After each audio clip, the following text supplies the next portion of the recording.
Oh, hello, I didn't see you there. I was just reading up on my Civil War history. It's quite fascinating. The Civil War really picked up at the First Battle of Bull Run. It was the first bloodshed of the war. The Northern Union Army and the Southern Confederate Army were equally inexperienced at this battle. It ended up being a Southern victory. However, the Southerners were not accustomed to war, so they ended up becoming spectators. Before this battle, Lincoln only called for 75,000 volunteers for 3 months. After the battle, however, he called for 500,000 volunteers for 3 years.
Rock, paper, scissors, shoot!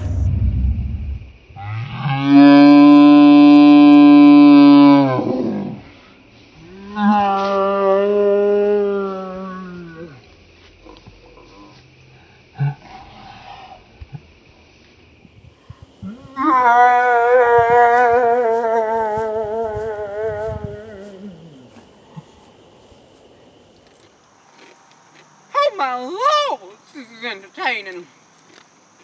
This is better than my stories. Jeremiah, could you please kindly pass me some of that sweet iced tea? Yes, sir. Thank you. Oh my lords! Are those Yankees running towards us? Run for the hills! The North and South met at Gettysburg on July 1st, 1863. It wasn't planned, but the Confederates needed shoes and were going to a shoe factory in Gettysburg. There were many casualties, but in the end the North won. The battle ended on July 3rd, and because of all the deaths, a cemetery was dedicated.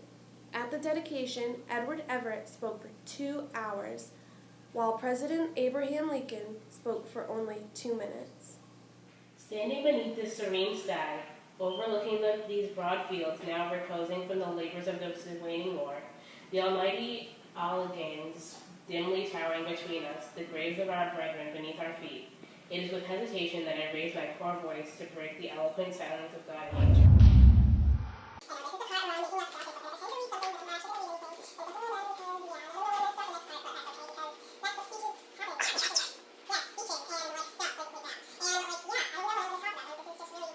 Tell me a story that relates to the song. Tell me relates to the song story.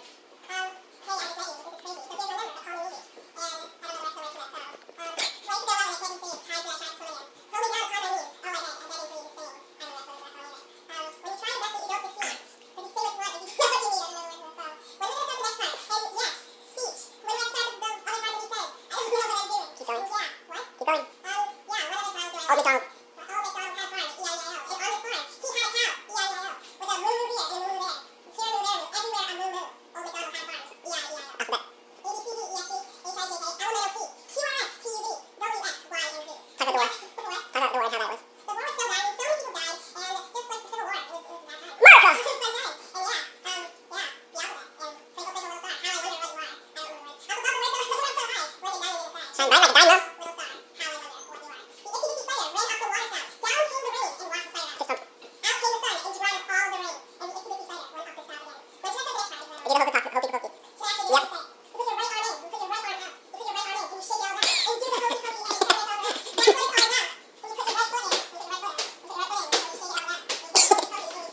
But they, I am sure, will join us in saying, as we bid farewell to the dust of these martyr heroes, that wheresoever throughout the civilized world the accounts of this great warfare are read, and down to the latest period of recorded time, in the glorious annals of our common country, there will be no brighter page than that which relates the Battle of Gettysburg. 77 years ago, our fathers brought forth on this continent a new nation, conceived in liberty and dedicated to the proposition that all men are created equal. Now we are engaged in a great civil war, testing whether that nation, or any nation so conceived and so dedicated, can long endure. We are met on a great battlefield of that war. We have come to dedicate a portion of that field as a final resting place for those who here gave their lives that that nation might live. It is altogether fitting and proper that we should do so. But in a larger sense, we cannot dedicate, we cannot consecrate, we cannot hallow this ground. The brave men living and dead who struggled here have consecrated it, far above our poor power to add or detract from it. The world will little note nor long remember what we say here, but it can never forget what they did here. It is for us the living rather, to be dedicated here to the unfinished work which they who fought here have thus far so nobly advanced. It is rather for us to be here dedicated to the great task remaining before us, that from these honored dead we take increased devotion to that cause for which they gave the last full measure of devotion.